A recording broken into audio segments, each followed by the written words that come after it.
네, 옆 사람하고 인사할까요? 하늘 복 많이 받으세요. 네, 평안하셨습니까? 네. 세상에 근심된 일이 너무 많죠. 생각지도 못한 시간, 갑자기 생각지도 못한 일들이 우리에게 근심을 가져다 줍니다. 어제 5월 30일자로 코로나19 한국 감염자 수가 11,441명이었어요. 그리고 사망자가 269명입니다. 생각지도 못한 코로나19이 우리의 삶에 침투해 왔습니다. 그런데 기억하세요, 여러분. 2009년도에 뭐가 있었죠? 네, 신종플루가 있었죠. 2009년도 신종플루.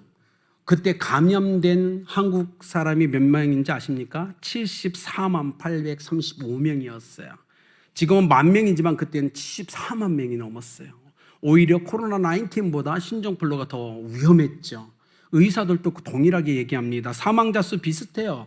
그 당시 263명이었어요. 근데 시간이 지나서 러시아의 나우카에서 선교하는 이사야 선교사님이 저한테 카톡을 보냈어요.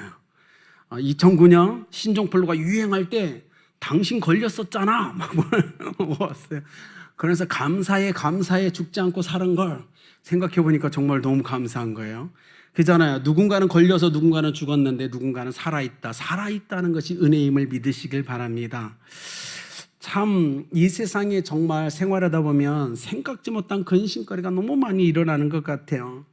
어떤 여성분 여집사님이 인생에서 너무 힘들 때마다 지갑에서 뭔가를 자꾸 꺼내서 봐요. 잘 보니까 남편 사진인 거예요. 남편 사진. 여러분, 남편 사진을 보면서 위로받았을 것 같아요. 여성분이 사진을 보면서 이렇게 합니다. 내가 이 남자하고도 살고 있는데 세상에 이보다 더 힘든 일이 있을까?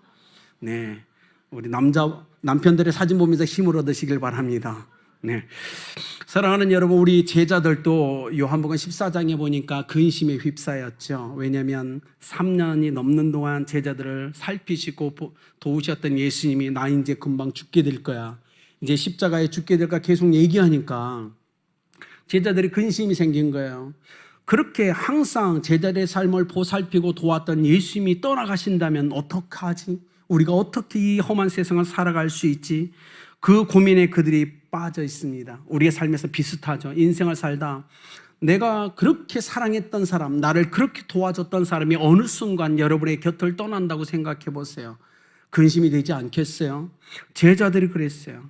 그들이 이젠 어떡하지? 예수님이 떠나가면 우리는 어떻게 이 험한 세상을 살아가지? 근심 가운데 있을 때 예수님이 그들 가운데 말씀하십니다. 근심하지 말라. 너희는 마음에 근심하지 말라라고 얘기합니다. 여러분, 우리 인생에서 정말 필요한 것 잘 생각해 보면 돈도 필요하고 많은 것 필요하지만 항상 내 곁에서 나를 사랑해 주는 사람, 나를 위로해 주는 사람, 내가 대화할 수 있는 사람, 그리고 끊임없이 내 곁에 함께 있는 사람이 가장 필요하지 않을까요? 근데 예수님이 제자들에게 이렇게 얘기해요. 근심하는 제자들에게 걱정하지 마, 근심하지 마. 내가 했던 일 너희도 할 수 있을 거고 나보다 더 큰 일 너희도 할 수 있을 거다. 그러니까 어떤 제자들은 그 말에 위로를 받았죠. 왜냐하면 예수님이 어떤 엄마였냐면 너는 할 수 있어, 너는 할 수 있다니까 나는 너를 믿는다. 그러니 근심하지 마라라는 어투였을 거예요. 그러니 그들이 얼마나 큰 위로를 받았겠어요. 그런데 어떤 제자들은 이렇게죠. 근데 예수님, 나는 그 능력이 필요한 게 아니고 나에게 필요한 건 내 옆에서 나를 사랑해주고 격려해주고 위로해주고 도와줄 분이 필요합니다. 그래서 예수님이 16절에 내가 아버지께 구하겠으니 또 다른 보혜사를 너에게 보내줄 거야 라고 얘기하셨던 것 같아요. 그러니까 누군가는 세상을 위대하게 살고 싶었죠. 그러니까 그에게 능력이 필요했을 거예요. 그래서 예수님이 제자를 위로하시는 거예요. 힘들어, 괜찮아, 넌 할 수 있어, 넌 나보다 더 큰 일을 할 수 있을까? 라고 위로하시면서 또 관계중심적인 제자를 향하여서는 그래, 너 힘들겠지, 그래서 내가 너를 위해서 보혜사를 보내줄게 라고 격려하시는 것. 여러분, 이건 놀라운 거죠. 보혜사 성령님이 이 땅에 오셔서 하실 일 우린 다 알죠. 예수님이 하셨던 바로 그 일을 하려 오시죠. 제자들을 돌보셨고 도와주셨고 살피셨고 위로해 주셨고 제자들을 위해서 중보 기도해 주셨던 것처럼 보혜사 성령이 이 땅 가운데 오셔서 할 일은 바로 그 사역이었죠.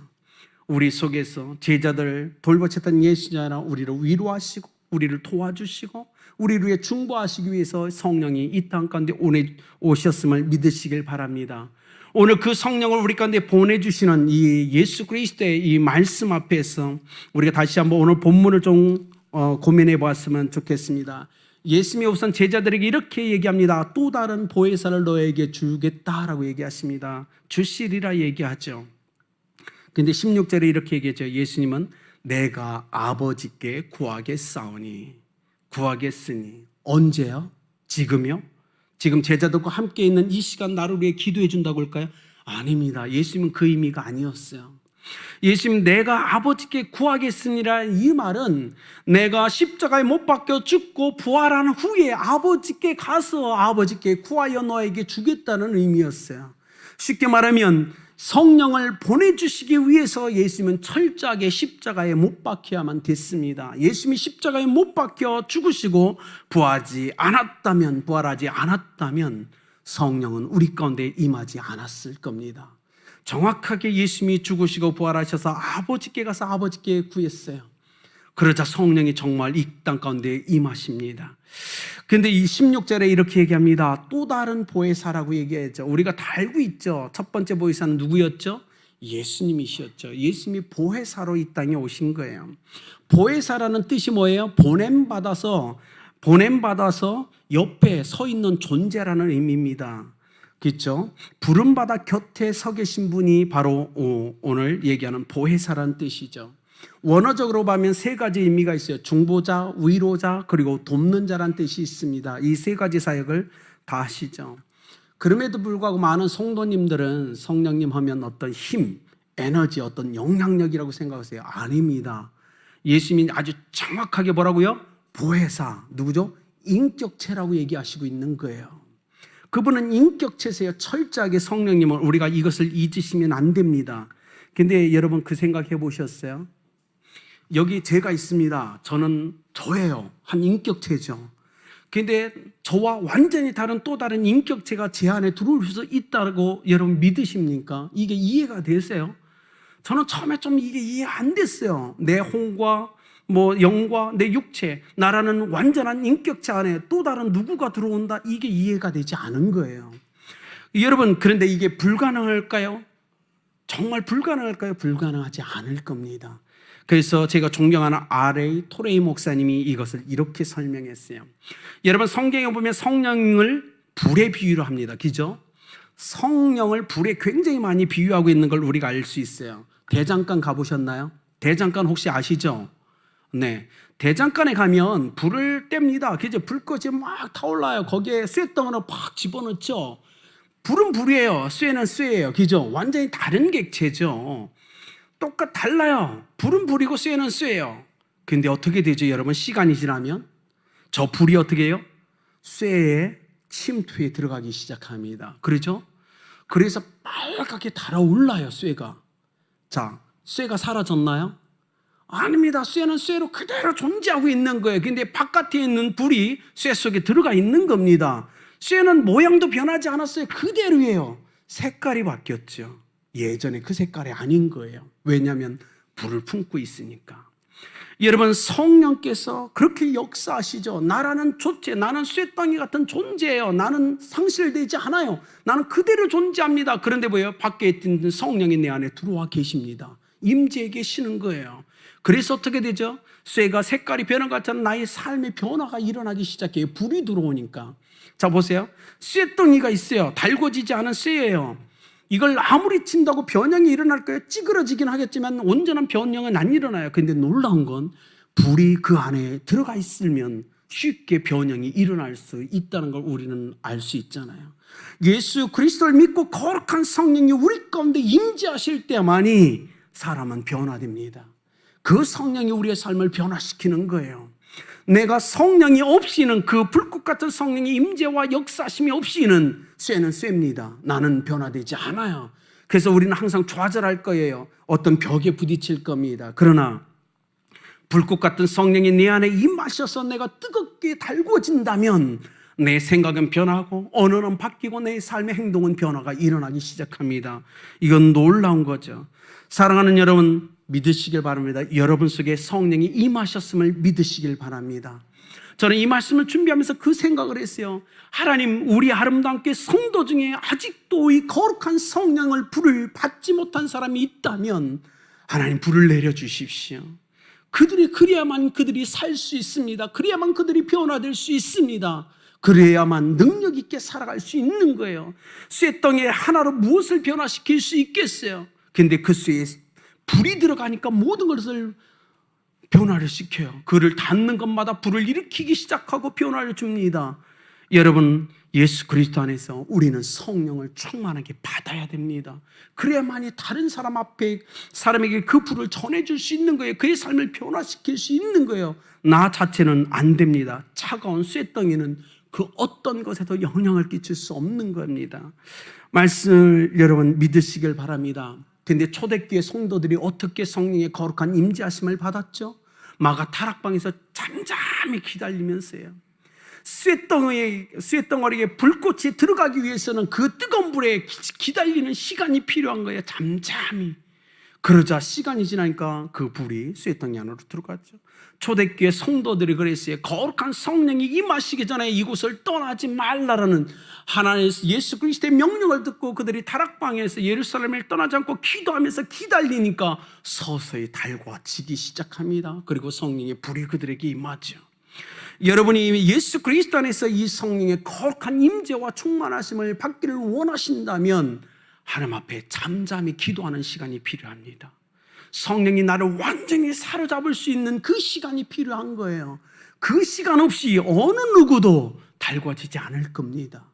여러분 기억하십시오. 오늘 말씀을 예수님이 또 다른 보혜사를 우리에게 주시마 약속하셨어요. 그리고 이 보혜사는 돕는 자로 우리 가운데 철저하게 함께하고 계심을 믿으시길 바랍니다. 하나님 거룩한 임재 가운데 거하십시오. 그래도 뜨겁게 달궈 주십시오. 그러면 하나님만이 하실 수 있는 그 일을 하나님은 여러분을 통해서 역사하실 겁니다. 여러분 성령은 돕는 자로 우리 가운데 보내셨어요. 정말 그럴까요?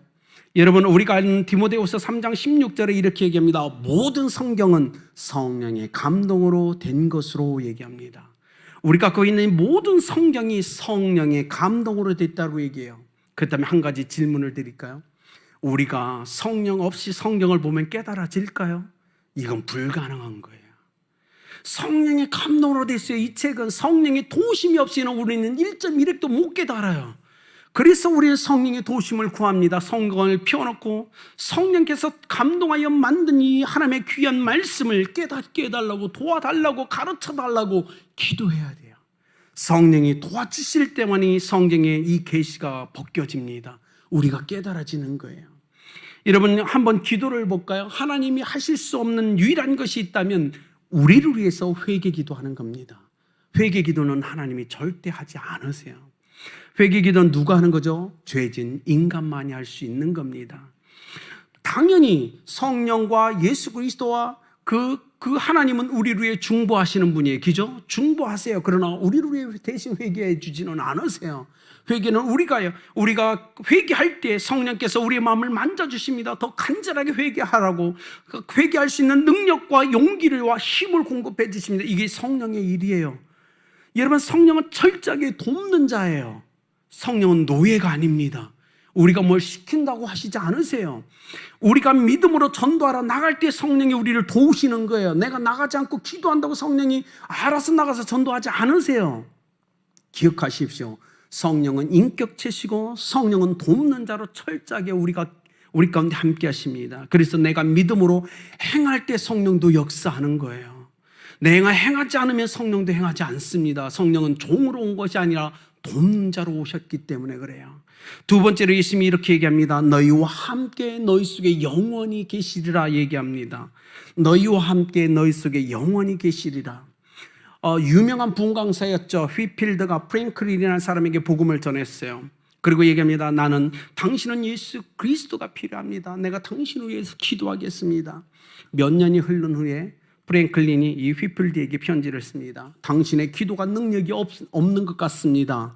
나는 아직도 회심하지 않았고 예수님을 믿지 않습니다. 왜 이럴까요? 복음의 빛이 분명 프랭클린에게 비춰졌어요. 그죠? 복음이 선포됐어요. 빛이 임했다고요. 그런데 그가 왜 예수님을 믿지 않았을까요? 왜냐면요, 그 속에 복음을 거부하는, 성령을 거부하는 내성이 있기 때문에 그래요. 그게 너무 강한 거예요. 성령의 임재는 철저하게 원하는, 인격적으로 그분을 원하는 사람에게 임하는 거예요. 여러분, 우리가 그걸 기억해야 돼요. 어쩌면 이곳에 우리 아름답게 성도님들, 이곳에서 가정에서 예배하는 성도님들, 여러분이 성령의 충만하심을 받지 못한다면 어쩌면 그 중에 이유는 여러분이 성령을 거부하는 내성이 너무 강해서 그럴 수도 있다는 겁니다. 성령의 기름 부심이 강하게 임해야 되는데 우리의 육체가 그걸 거부하든 우리 인격이 그걸 거부하기 때문에 성령이 임하지 않는 거예요. 이렇게 얘기하면 어떨까요? 여러분, 성령 받으신 줄 믿습니다. 성령이 여러분 속에 있어요. 아멘. 그런데 왜 우리는 성령은 내 안에서 잠잠해 계실까요? 왜 나에게 대화하지 않을까요? 왜 나를 사용하지 않을까요? 역사하지 않을까요? 어쩌면 우리가 너무 성령을 무시해서, 성령을 너무 우리가 무시했기 때문에, 성령의 감동을 무시했고, 성령이 우리에게 감동해서 말씀 줄 때 우리가 무시해서 성령이 상처를 받아서 우리에게 반응하지 않을 수도 있다는 사실을 기억하셔야 돼요. 성령은 인격체입니다. 우리 그거 했잖아요. 부부끼리 싸우면 어떻게 하죠? 토라지면 말 안 하잖아요. 안 그렇습니까? 우리 주님도 동일해요. 성령도 동일합니다. 인격체고 감정이 있으시기 때문에 그래요. 우리가 성령을 거부하고 무시하면 성령도 역사하지 않습니다. 내가 찾아도 잠잠하고 계세요. 왜냐하면 우리가 회개하기 전까지 성령은 역사하지 않아요. 성령은 무게나 분량, 크기, 색깔, 공간적 개념이 없습니다. 그래서 우리 눈에 보이지 않고 만져지지 않아요. 느낌이 없어요. 그러나 철저하게 우리와 동일하게 존재하는 분이심을 믿으시길 바랍니다. 오늘 17절에 재미난 표현이 있어요. 그러나 너희는 그를 아나니. 세상은 알지 못해요. 받지 못해요. 그런데 너희는 안다고 얘기하네요. 여러분 아십니까? 알아요. 성령이 우리 안에, 내 안에 임재하시고 이미 들어온 사람은 성령이 내 안에 있다는 걸 안다고요. 가르쳐주지 않아요. 그런데 본인이 알아요. 성령이 내 안에 있음을. 비유를 들자면 이런 거죠. 남녀가 사랑해서 결혼해서 임신을 했는데 어떻게 임신한 그 어머니가 자기 태 속에 태가 있다는 걸, 아이가 있다는 걸 모를 수 있냐고요. 이게 가능합니까? 불가능하다는 거예요. 내 안에 생명체가 있는 걸 어떻게 몰라요? 엄마가 알죠. 성령을 받은 사람이 내 안에 성령이 있다는 걸 모를 수가 있나요? 아닙니다. 주님은 얘기하는 거예요. 설명하지 못하겠지만 성령을 받은 너는 알지 않냐라고 얘기하는 거예요. 내 속에 내 마음의 인격의 깊은 속에서, 내 마음 깊은 속에서 너에게 말씀하신 성령을 너는 알지 않냐고 얘기하는 거예요. 여러분, 성령을 받은 사람은 철저하게 성령이 내 안에 계심을 알 수 있습니다. 느낄 수 있습니다. 역사심을 경험할 수 있습니다. 만약에 내가 신앙생활을 오래 했는데도 불구하고 한 번도 그런 것이 없다면 죄송하지만 다시 예수 그리스도를 만나야 될 수도 있습니다. 예수님을 구주와 구세주로 영접하는 것이 필요할 수도 있습니다. 성령이 내 안에 있다면 누구나 느낄 수 있습니다. 성령이 역사하시기 때문에 그렇죠. 그런데 오늘 본문에서 가장 중요한 게 이거예요. 너희와 함께 너희 속에 영원히 계신다라는 표현입니다. 제가 작년에 설교할 때 이런 표현 쓴 거 기억하세요? 하나님이 우리를 너무 사랑하셨어요. 그래서 구약 성경에는 구약 시대에는 하나님이 하늘에서 말씀하셨어요. 땅에 있는 백성이 하늘에서 음성을 듣죠. 신약 시대에 오서 하나님이 너무 먼 거예요. 그 거리가. 그래서 어떻게 했죠? 형상을 입고 우리 곁에 오셨죠. 우리가 먹는 거 먹고 입는 거 입으면서 우리와 함께 생활하셨죠. 예수님이. 그 후에 예수님이 부활하시고 승천하신 후에 어떻게 됐나요, 여러분? 어디 계시죠, 성령님이? 우리 안에 계세요. 이건 놀라운 거예요. 그러면 이렇게 질문하면 어떨까요? 성령님이 여러분 안에 있음을 믿으십니까? 정말 믿으세요? 아멘. 그렇다면 이 질문을 하나 더 드릴게요. 이곳에는 우리는 죽어서 천국에 갈 겁니다. 아멘. 천국에 갔을 때 지금 내 안에 있는 성령님보다 더 가까워질까요? 어떻게 생각하십니까? 이건 중요한 질문일 수 있어요. 내 안에 하나님이 계시다고요? 내 안에 성령님이 계시다고요? 이거보다 더 가까워질 수 있을까요? 우리가 천국에 간다 한들 이거보다 더 가까워질 수 있을까요? 여러분 기억하셔야 돼요. 오늘 하나님이 여러분 속에 있습니다. 여러분이 하나님의 전이고 여러분 안에 천국이 있다고요. 물론 제가 확실하는 건 우리가 천국에 갔을 때 이 제한적인 육체 때문에 더 깊은 관계를 맺지 못했던 그 모든 것이 해결될 거예요. 완전히 구원받지 못한 나의 혼과 나의 육체의 그 모든 장벽이 무너질 거기 때문에 지금보다 더 자연스럽게 주님을 경험할 겁니다. 그러나 지금 내 안에 계신 성령님보다 더 가까워질 수는 없다는 사실을 기억하셔야 돼요. 그래서 예수님이 얘기합니다. 천국은 너희 속에 있느니라. 이 땅에 살아있을 때 내 안에 천국이 임하지 않는다면, 하나님이 내 안에 거하시지 않는다면 죽어서도 천국은 볼 수 없을 겁니다. 여러분 기억하셔야 돼요. 오늘 주님이 그 얘기를 하는 거예요. 성령이 너희 안에 영원히 함께 할 거다. 여러분 이것보다 더 어떻게 하나님과의 친밀한 관계를 유지할 수 있다고 믿으세요? 아니죠. 기억하십시오. 오늘 성령의 거룩한 임재가 어제 일이 아니고 내일 일이 아니라 바로 그 성령이 나와 함께하는 그 임재가 영원한 현재가 되도록 몸부림치셔야 됩니다.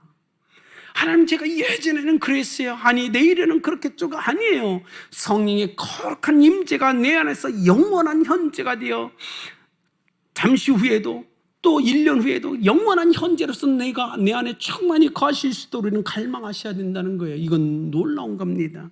어떻게? 영원한 장소인 내 마음 안에서 여러분의 마음이 영원한 장소가 되어 그곳에서 영원한 현재를 살아가는 여러분들길 예수님의 이름으로 축복합니다. 성령이 우리 안에 영원히 내 마음에 영원한 장소를 삼으시고 영원한 현재로서 끊임없이 나와 대화하시고 감동하시고 나를 도우시고 격려하시며 사는 삶, 그 삶이 그리스도인의 삶입니다. 그렇기 때문에 우리에게 있어서 성령을 받았는가 안 받았는가는 너무나 중요한 거예요. 성령을 받았다면 하나님께서 거룩한 역사를 이루실 줄 믿습니다. 16절 17절에 보면 성령이 계시겠다고 하는 장소는 바로 우리의 마음이었죠. 보세요. 우리가 하나님께 범죄함으로 우리는 하나님의 마음 밖으로 뛰쳐나왔지요. 그런데 예수 그리스도의 십자가의 그 보혈의 구속으로 말미암아 우리는 하나님의 마음으로 다시 들어갔습니다. 그리고 우리가 범죄했을 때 하나님은 우리의 마음에서 떠나셨어요. 그런데 거룩한 성령이 예수 그리스도의 십자가의 그 은혜로 말미암아 다시 우리 마음에 들어오신 겁니다. 이건 완전한 회복이에요. 여러분 이 놀라운 축복을 우리는 날마다 경험해야 됩니다. 여러분 요한일서 2장 1절 만일 누가 죄를 범하면 아버지 앞에 우리에게 대언자가 있으니 곧 의로우신 예수 그리스도라. 대언자. 여러분 이 대언자라는 뜻이 보혜사라는 뜻과 동일합니다. 여러분에겐 두 분의 보혜사가 계심을 믿으시길 바랍니다. 하늘의 보혜사가 계세요. 그분은 하나님 앞에서 우리를 위해 끊임없이 대언하십니다. 이게 보혜사의 삶. 그리고 이 땅에서는 나와 함께하는 성령 보혜사가 나와 함께 하시면서 도와요. 여러분은 축복받은 사람입니다. 왜냐하면 하늘에서 여러분을 위하여 대언하는 보혜사가 계시고 땅에서 여러분과 영원히 함께하며 도는 보혜사가 함께 하시기 때문에 그래요. 우리에겐 두 분의 보혜사가 계십니다. 하늘과 이 땅에. 그 은혜를 기억하면서 영원히 여러분의 마음이 영원한 장소가 되어 영원한 현재로서 성령과 동행하시길 예수님의 이름으로 축복합니다. 세 번째로 예수님이 이렇게 얘기합니다. 고아처럼 너희를 버려두지 않으리라 라고 말씀하십니다. 제가 이 말씀 준비하면서요 하나님께 이런 기도를 드렸어요. 하나님 우리 아름다운 교회에 우리 아름다운 교회 성도님들에게 아주 강한 성령의 불꽃이 확 임해가지고 우리 성도님들의 영적으로 완전히 화상을 확 입었으면 좋겠어요 라고 생각했어요. 성령의 거룩한 불꽃으로 완전히 다 돼가지고 평생 그 은혜와 감격을 잊지 않고 살았으면 좋겠어요 라고 기도했어요. 여러분의 삶에 정말 우리 아름다운 교회에 이 놀라운 축복이 임하길 예수님의 이름으로 축복합니다. 성령이 우리 마음속에 계시겠다고 얘기합니다. 사랑하는 성도님들, 여러분 마음속에 성령님 외에는 그 어떤 것도 허락하지 마십시오. 우리가 이렇게 하는 거예요. 여러분 우리가 숨을 쉬잖아요. 숨을 쉴 때 어떻게 하죠? 산소를 들이마시고 어떻게 해요? 내 안에 있는 이산화탄소를 배냈잖아요. 그래야 건강한 호흡, 삶을 살아가죠. 우리가 성령의 거룩한 기름 부심을 통해서 내 안에 있는 모든 것들을 몰아내는 이 삶을 계속 해내가야 됩니다. 그래야만은 승리할 수 있기 때문에 그래요. 여러분 마음속에 계신 성령 그분 외에는 어느 누구도 여러분의 마음을 도둑질 않도록 지켜내셔야 됩니다. 그래야만 성령이 마음껏 우리를 통해 역사하실 수 있기 때문에 그래요. 예수님이 성령을 우리 가운데 보내주셨을 때 그 첫 번째 이유가 혹시 병자를 치유하거나 방언을 하거나 복음을 증거하거나 열매를 맺기 위함이었을까요? 아닐 겁니다. 첫 번째 목적은 성령을 받고 우리가 하나님과의 친밀한 사랑의 관계를 맺기를 원하셨을 거예요. 아버지의 영원, 아버지의 깊은 곳을 통달하시는 그 성령을 우리에게 주시면서 아버지와 더 큰 친밀한 가운데 살기를 원하셔서 예수님은 성령을 우리 가운데 보내주셨음을 믿으시길 바랍니다. 여러분 외로우세요? 요즘 힘드십니까? 주님이 얘기하세요. 내가 성령으로 너희 가운데 함께하지 않니? 라고 얘기합니다. 너희를 고아와 같이 버려두지 않기 위해서 내가 성령을 보냈지 않니라고 얘기합니다. 그러므로 너는 기억하라. 두려워하지 말라. 나는 너와 함께 있어 라고 얘기합니다. 여러분 기억하십시오. 초대교회 거룩한 성령이 성도들과 함께 있던 것처럼 오늘 우리와 함께 하심을 믿으시길 바랍니다. 그런데도 왜 우리는 왜 외로울까요? 분명 성령이 내 안에 있다면 나는 고아가 될 수 없는 거예요. 누군가가 항상 함께하기 때문에 고아처럼 살아도 안 되고 살 수도 없는 존재가 그리스도입니다. 그럼에도 불구하고 왜 외롭죠? 왜 쓸쓸하죠? 왜 고독감이 몰려오죠? 왜냐하면 우리가 우리 속에 있는 성령을 인식하지 못하고 의지하지 못하기 때문에 그래요. 성령이 내 안에 있는데 내가 성령을 의식하지 못하니 나는 외로움을 타는 거예요. 아니요. 근본적으로 실존적으로 그리스도인에겐 고독이 없습니다. 성령이 함께 하잖아요. 성령이 대화하고 계시잖아요. 그런데 어떻게 고독할 수 있죠? 문제는 우리가 그 성령을 의식하지 않기 때문에 고독이 몰려와요. 사랑하는 여러분, 오늘 주님이 여러분을 고독하게 외로운 가운데 인생을 살지 말으라고 우리 가운데 성령을 보내주셨습니다. 오늘 이후에 여러분의 삶이 성령과 함께 더 친밀한 가운데 살아가시길 예수님의 이름으로 축복합니다. 기억하세요. 그리스도인은 존재론적으로 우리는 실존적으로 고독할 수 없는 사람이다라는 사실을 결론을 맺고 마칠까 합니다. 여러분 제가 새벽 예배 때 인용했던 예화인데 미국에서 유명했던 분강사 중에 D.L. 무디가 있었죠. 초등학교밖에 나오지 않았어요. 그러니까 공부 많은 사람들한테 항상 따돌림을 받았죠. 그런데 놀라운 건 이 무디는요, 설교를 통해서 수많은 영혼을 다 깨워냅니다. 그리고 그가 집회 때마다 너무 많은 사람들이 몰려오기 시작했어요. 그래서 어느 날 한 지역의 목사님들이 모여서 우리 이 지역 연합 전도 초청대회를 하는데 강사로 우리 무디 목사님을 모시자라고 합의를 보는데 젊은 목사님이 갑자기 자리에서 뻘떡 일어나더니 이렇게 얘기합니다. 왜 미국엔 무디밖에 없습니까? 왜 강사로 자꾸 무디만을 데려오려고 합니까? 무디밖에 설교자가 정말 없습니까?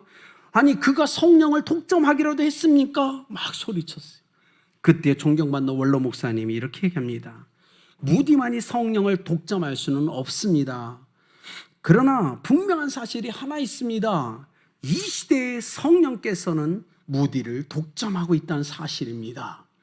제가 이 말씀을 보면서 기도했어요. 하나님, 이 21세기에 수많은 교회가 있고 수많은 성도님들이 있습니다. 그러나 원하기는 우리 아름다운 교회가 바로 성령이 독점하는 교회가 되게 하여 주십시오.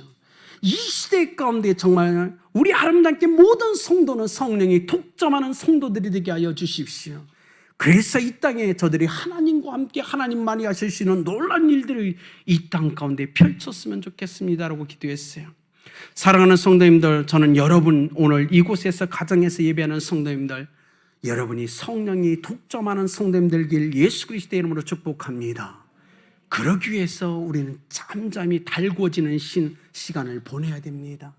하나님 앞에 무릎을 꿇고 참 겸손히 성령으로 말미암아 달궈지는 그 시간들을 보내십시오. 그렇게 달궈진 사람만이 성령이 완전히 독점하여 이 땅 가운데 하나님만이 할 수 있는 그 일들을 해낼 수 있습니다. 그런 여러분 되길, 여러분의 자녀가 되길 예수 그리스도의 이름으로 축복합니다.